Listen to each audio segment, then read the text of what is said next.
স্বাগত টিভিসি সংবাদে আপনাদের সাথে আছে আমি রিফাত তাসনুভা। শুরুতেই জানিয়ে দিব আকিজ বসে গ্লাস সংবাদ শিরোনাম।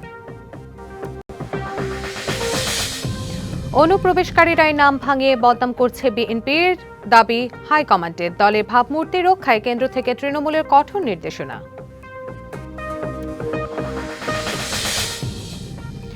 21শে আগস্ট গ্রেনেড হামলার মামলায় বিএনপি ভারপ্রাপ্ত চেয়ারম্যান তারেক রহমান সহ সব আসামির খালাসের বিরুদ্ধে রাষ্ট্রপক্ষের আপিল।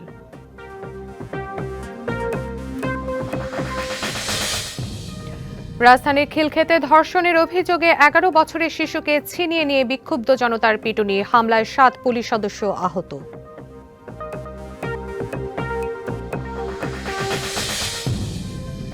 খুচরায় ডিমের ডজন সর্বোচ্চ 120 টাকা, প্রান্তিক খামারিরা পান 72 টাকা। মধ্যস্বত্বভোগীদের তেলেসমাতি থামানোই যাচ্ছে না।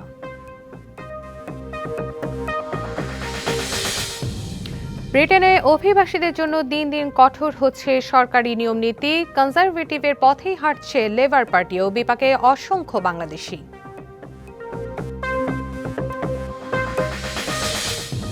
এবং 9 মাস পর পৃথিবীতে ফিরলেন 2 মার্কিন নভোচারী। এখনই দেখা করতে পারবেন না স্বজনদের সঙ্গে, কয়েক সপ্তাহ ধরে চলবে স্বাস্থ্য পরীক্ষা।